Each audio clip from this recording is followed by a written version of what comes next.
Meu primo nasceu surdo e passou por uma operação para recuperar parte da audição quando tinha 12 anos. Ele às vezes usa aparelhos auditivos, mas em geral consegue sobreviver sem eles. A família dele tinha um coelho, Tupu. É claro que ele aprendeu sobre vacas mugindo, gatos miando, etc. antes de fazer a cirurgia. Ele ficou muito chocado quando voltou para casa e cumprimentou seu coelho, que não fez nenhum som. Demorou muito para ele entender que os coelhos são animais muito quietos em geral. Ele explicou que achava que todos os animais de estimação eram barulhentos. Meu antigo colega de quarto em Nova York colocou implantes quando ele tinha 25 ou 26. Ele ficou chocado que os radiadores da casa não faziam barulho, ele podia senti-los e tinha certeza absoluta, dado a sua tremenda energia e vibração, que eles seriam muito barulhentos. Por outro lado, ele estava profundamente irritado com o zumbido da luz fluorescente, que ele não esperava que fizesse barulho. Isto e as TVs velhas. Eu realmente tenho uma boa audição em agudos, e as televisões velhas machucam meus ouvidos. Tive uma amiga quando era criança que recuperou a audição. Ela não percebia que você pode controlar o volume da sua voz. Então, quando sussurrei para ela, ela disse: "Espere um pouco, acho que preciso ajustar meu aparelho auditivo."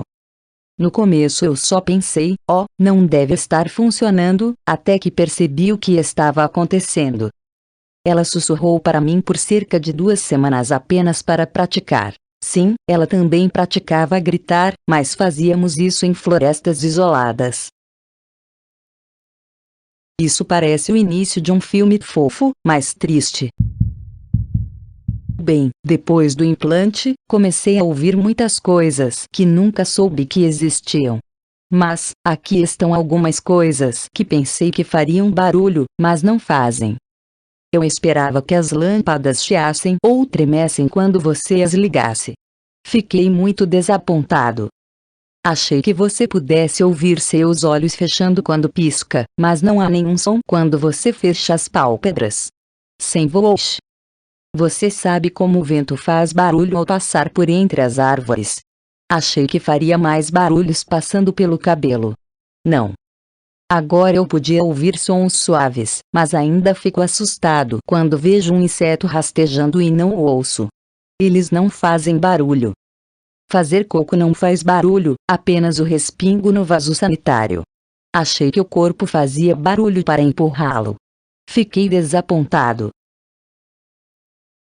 Também algo semi-relacionado com isso, lembro-me de uma vez que alguém que recuperou a audição ainda criança, quando deitava na cama, ficava ouvindo esse tipo de som de raspagem, mas quando se sentava parava. Ele estava realmente assustado pensando que era algum monstro em algum lugar. Acontece que eram os cílios dela ruçando no travesseiro toda vez que ela piscava. Eu não nasci surdo, mas fiquei surdo devido a uma doença provavelmente por volta dos 4 meses de idade. Recuperei minha audição por volta dos 8 anos de idade por meio de cirurgia. Eu costumava pensar que os semáforos faziam barulho. Sinais de rua também. Como quando há um sinal de pare e tem uma luz piscando para maior visibilidade. Acho que foi aí que tive a ideia na minha cabeça. Eles estão tentando chamar sua atenção, certo? Portanto, é claro que eles devem colocar sirenes em todos os semáforos. Minha mãe diz que eu costumava tapar os ouvidos quando passávamos por um cruzamento, embora não me lembre dessa parte.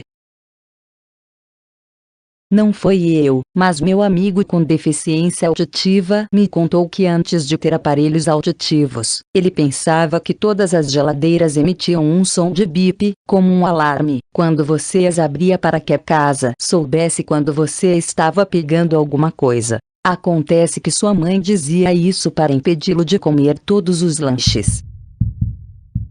Minha filha sofria de infecções recorrentes no ouvido, que duraram mais de 1 ano, antes que eu conseguisse fazer com que os médicos cuidassem dos seus ouvidos. Achei ela não conseguia ouvir ou ouvia muito pouco. O médico que colocou os tubos confirmou minhas suspeitas ao afirmar que ela provavelmente ouviu as coisas como se estivesse debaixo d'água. Não posso atestar o que exatamente ela esperava fazer barulho, mas ainda choro quando penso em seu rosto enquanto ela reexplora a casa inteira com fascínio renovado. Posso, no entanto, dar minha opinião subjetiva com base em suas expressões faciais. O que mais se destaca é a geladeira. Ela estava maravilhada com o zumbido que ele fazia, um ruído que muitas vezes desligamos porque estamos tão acostumados a ele. Enquanto ela se concentrava naquele eletrodoméstico por um tempo, ela foi até tudo que era grande e ficou na frente dele, como se ela esperasse que tudo tivesse seu próprio ruído secreto. Não posso dizer com certeza, mas a quantidade de tempo que ela ficou com o rosto pressionado contra a máquina de lavar e secar roupa inativa me leva a acreditar com quase certeza que ela esperava que eles zumbissem também. Na idade dela, você não esperaria que ela fizesse uma correlação entre eletrodomésticos de tamanhos semelhantes, mas eu seria abençoado assim. Eu também passei por essa sensação de ouvir debaixo de Gua. O meu foi um pouco mais de 2 anos. Eu era muito jovem, talvez 3 ou 4 anos. Mas o meu problema meio que atrapalhou minha fala por um longo tempo. Ainda tenho um ligeiro problema de fala hoje, mas posso me conter muito agora. Mas eu estive em aulas de discurso por cerca de 8 anos antes de finalmente consertar tudo. Espero que essa parte não tenha acontecido com sua filha, porque ter um problema de fala é realmente uma pena. Mas estou feliz que vocês pelo menos curaram os ouvidos. Tive uma amiga que nasceu surda, mas ganhou aparelhos auditivos. Ela sempre pensou que pessoas bocejando eram pessoas gritando aleatoriamente, então sempre a confundia porque as pessoas gritavam na biblioteca, no cinema, na igreja, em público, etc. Ela nunca perguntou por que as pessoas estavam gritando porque ela achava que era normal. Depois que ela conseguiu o aparelho auditivo, ela pensou que ouviria as pessoas gritarem quando bocejassem. Um ex-colega de trabalho foi para o RIT, onde há uma escola para surdos. No verão, ele ouvia todos os alunos surdos fazendo sexo em alto volume com as janelas abertas porque eles não percebiam o quão barulhentos estavam. Era uma das coisas mais engraçadas de ir lá, de acordo com ele. Os cliques e toques de literalmente qualquer coisa em um escritório. Certa vez, usei meus aparelhos auditivos no escritório. Odeio todos esses barulhos de cliques. Cada mouse de computador, cada teclado, a caneta clicando. Eu normalmente os uso apenas em reuniões, e quando é importante entender um ao outro. Caso contrário, eu apenas desfruto de um doce silêncio. Todos os ruídos exclusivos que a água faz. O som da água para mim. Até hoje, piscinas ou lagos ainda são um som único para mim. Caramba, até mesmo uma banheira. Adoro ouvir água. Minha professora ficou realmente surpresa com o fato de as ondas do oceano poderem soar diferentes dependendo do clima/agitação, e ela achou que o vento também faria som. Ela também nos disse que presumiu que a luz do sol faria um som diferente batendo no asfalto e na grama, apenas para aprender que não é assim. O que, honestamente, eu acho bastante sensato. Você não pode ver o vento, mas ele faz um som, porque a luz do sol também não. Eu tenho que perguntar, os surdos são avisados? Quando são jovens que pum faz barulho? Ou eles descobrem da maneira mais difícil? Imagino que seja algo terrivelmente embaraçoso de se descobrir em um ambiente como a escola.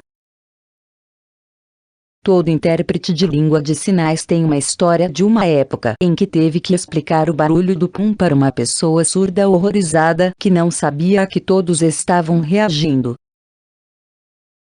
Fiquei confusa depois de ver o nojo de todos. Você soltou um pum e todos ouviram o som que você acabou de fazer. O intérprete diz isso e eu me derreto no chão e desapareço.